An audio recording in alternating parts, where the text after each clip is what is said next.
बिस्मिल्लाहिर्रहमानिर्रहीम।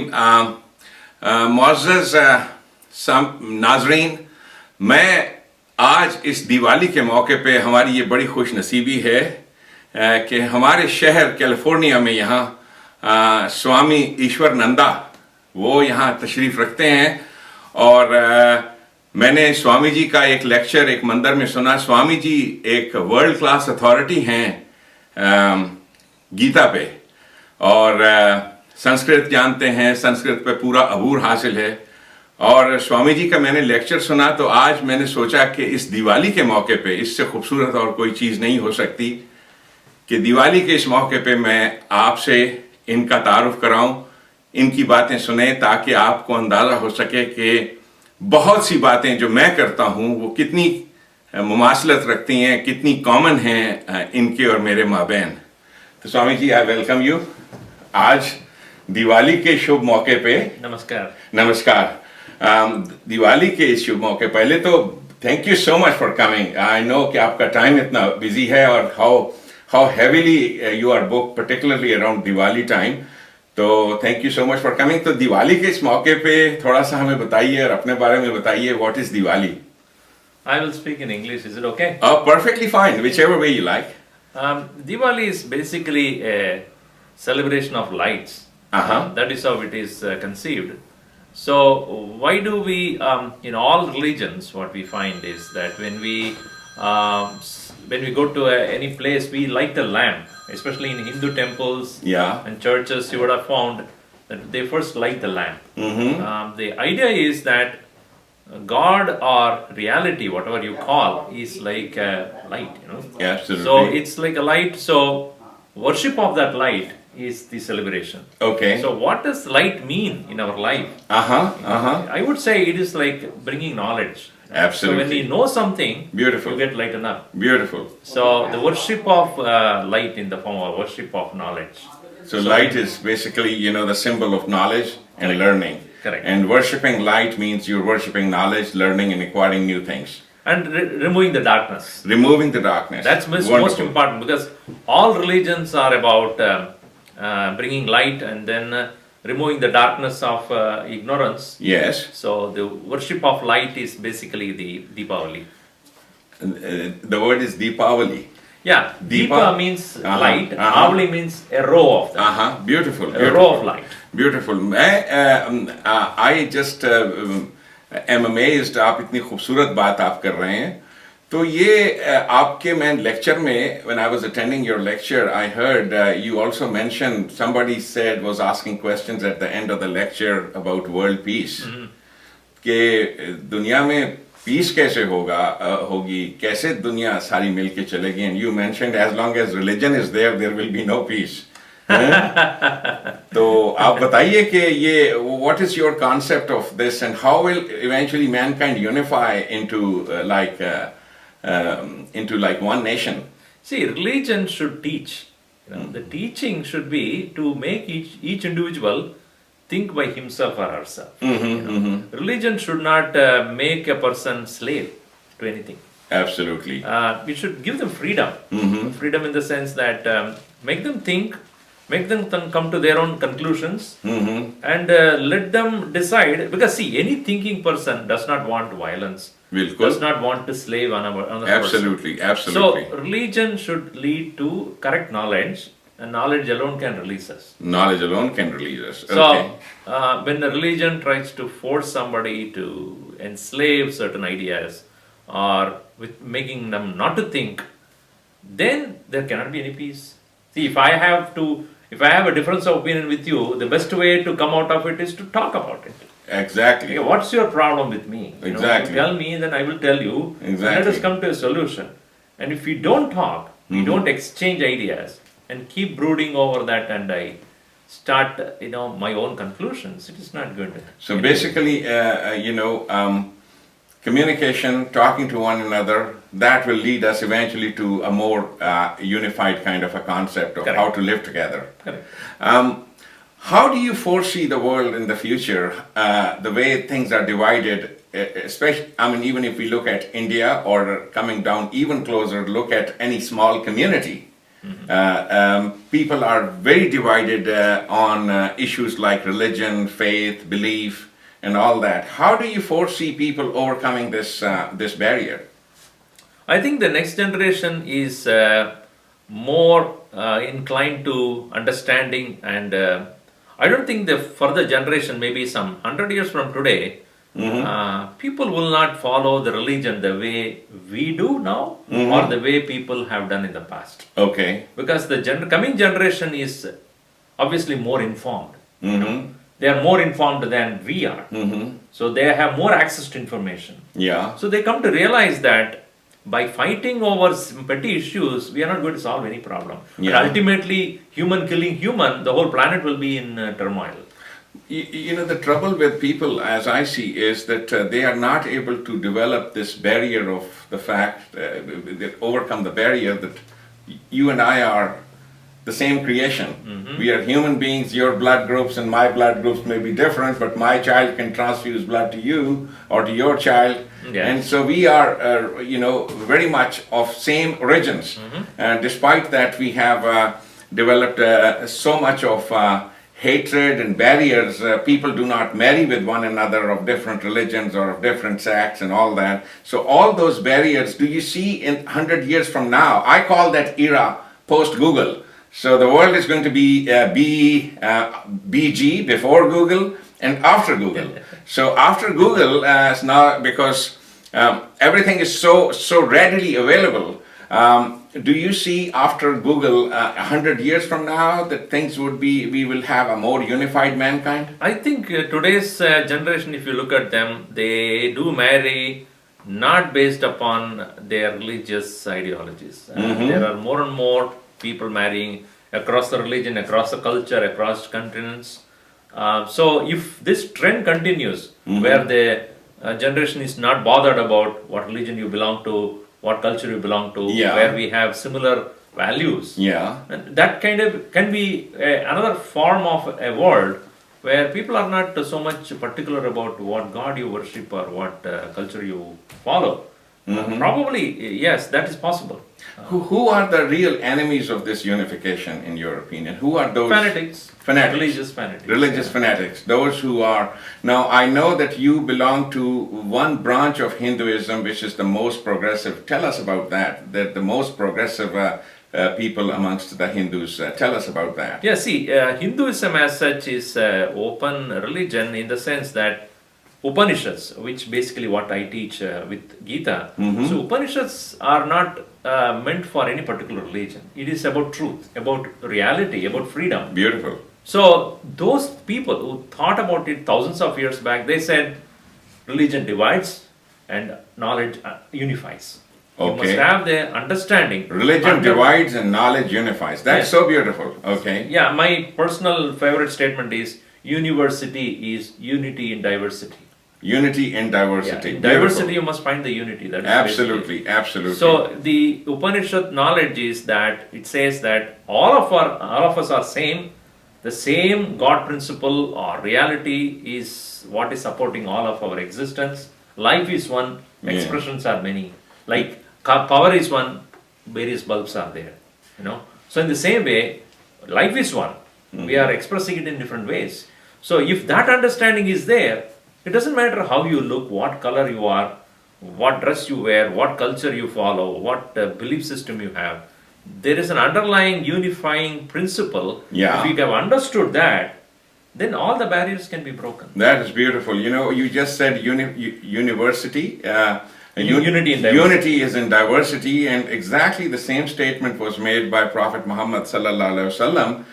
His statement, "Al-ikhtilaf ummati rahma," which means diversity of my nation. He unified Jews, Christians, all under the law of God, and created a state where the state was responsible for taking care of the needs of all people. So that was his message of unity, and there were people from Iran and Africa and Ethiopia and from every place, including Hindus, and who were part of that nation that he built. I just give the example to people, just like United States of America was founded as a country where everybody came just because there was a government that was taking care of so many things. providing them so much of relief and healthcare and everything. Here was an Islamic State very much ahead in its times, unifying mankind based upon the principle that, there is one law of God that prevails, and that law of God should be the authority, al-ilaha, that should be the authority, and food, wealth, and everything must be shared equally based upon the law of God, because God does not discriminate. God wants to give equally to everybody. Right. So that was, so this is so beautiful that you said exactly you actually translated a hadith from Rasulullah sallallahu alaihi wasallam, al-ikhtilafu ummati rahma, which means that it's a blessing. That's how a nation grows, basically. Right. Now, as you see at this point, there is so much of exploitation of religion, hatred by various governments. Governments thrive on hatred. Governments thrive on promoting hatred between one country and another. A lot of governments are not working towards the unifying principle. Would you agree? I hardly get into politics. I do not know, because my way of my lifestyle is where I study Gita, Upanishads, and pretty much I teach what it is said there. Neither do I watch politics or watch news. But only thing is that we should not, on the basis of religion or any name of God, we should not divide people. That's my idea. In the name of God, for God's sake, don't divide the people. Beautiful, beautiful. Please see the unity, bring peace. See, violence, there's great masters have said, Buddha has said, eye for an eye will make the whole world blind. You Very go well on said. killing based upon whatever idea. Yeah. But point is that, what do we want? At home, what do we want? We want love, right? We want love. We want yes. love, we want concern, we want togetherness, we want peace. So extend that, see the whole world as one family. Absolutely. In your family, you don't want constantly somebody calling you names and fighting you. So the whole world is one family. The Vasudha eva kutumbakam, it is said in Sanskrit. Beautiful. The whole world is one family. One family. Why not you just The look whole at world is one family. Beautiful. Quran says, "Kana nasa ummatan wahidatan." All mankind is one nation. So this is basically, such beautiful words. But the way, what I see in you is what you're telling me. Without getting into the swimming pool, without jumping in the pool of politics, how is it possible to make a change? Do you know of any way that we could actually do something if we just stood outside the swimming pool and thought, we are going to be able to learn swimming or be able to cross the river? Yeah, see, Buddha did it, Christ did it, they didn't get into politics. Okay. See, it is a question of how a powerful a saint can come out with the message of compassion. Okay. It is possible, but in today's times, it looks very impossible for us, because we think politics is a power by which we can translate people into, or change people into something else. But I don't agree with that, because if there can be a powerful person who comes with a message of love and compassion and shows that it is possible, you don't need politics. You don't need people who are having power and authority. It is possible if every one of us can understand that, where can politics can be? Yeah, but still, man is a very political animal. So we relate to one another, and we talk to one another in the language of politics, and our success depends upon that. But I'm very grateful to you for coming. Do you have, and most of my listeners and those who watch are from the Islamic world, from Pakistan particularly. Pakistan is making great strides towards overcoming a lot of barriers that have been enforced upon us, barriers of ignorance, barriers of hate. Do you have any message for the people of Pakistan? Love peace, and make sure that everyone whom you meet them with love, compassion, and we can definitely change the atmosphere by just making ourselves peaceful and joyful and happy and loving, because the hatred doesn't stay long. Beautiful. Nobody wants to be hated. No one wants to be hated. Even a dog doesn't want to be hated. Yes. Your own pet, if you treat him wrongly, he will not be happy with you. Exactly. So hatred can never be lasting for a long time. Beautiful. And it will boomerang. It will come back to you. Exactly. As Lord Buddha said, anger is like, or hatred is like drinking poison and expecting somebody else to die. Beautiful. Basically, we are going to spoil ourselves. We are the ones who are drinking the poison. So, this is so beautiful that you said, and I hope this message goes home. I want you to also appreciate the fact that we in Pakistan have launched a movement of unifying all our brothers, Christians, Hindus, and all under the law of God, so that we can establish the law of God and live together as one nation. Just exactly following the principles of Prophet Muhammad. On this Diwali day, I want to also share something else which a lot of people in India do not know, but at least our ancestors taught us this, that the word Abraham and the Prophet Abraham and whatever his teachings were, which were lost in time, and his followers, he preached one God and he preached the authority of one God. Eventually, he established a state based upon the authority of one God, and the Quran mentions the success of that state. But what a lot of people do not know, that the word Brahma and Brahma comes as a derivative from the name Abraham.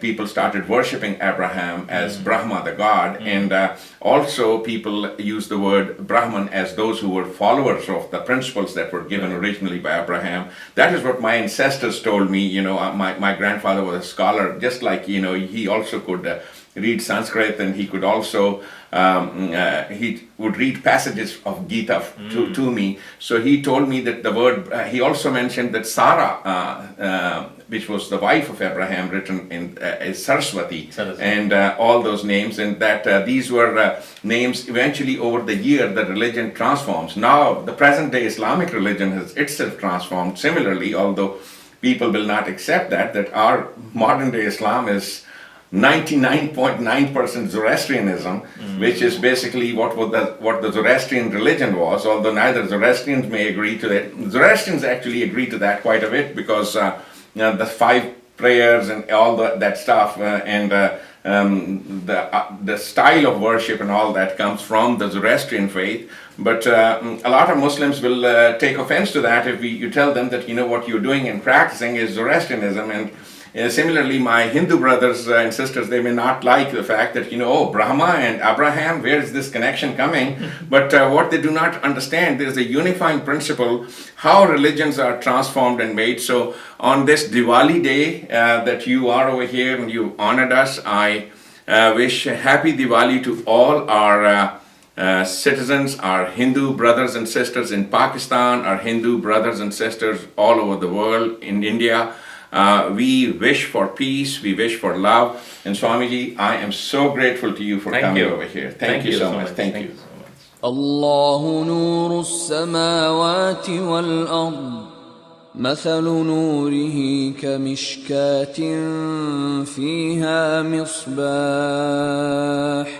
المصباح في زجاجة الزجاجة كأنها كوكب دري يوقد من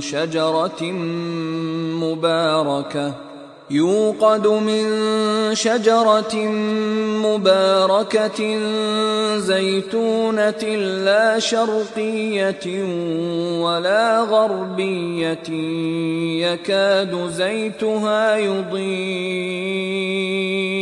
يكاد زيتها يضيء ولو لم تمسسه نار نور على نور يهدي الله لنوره من يشاء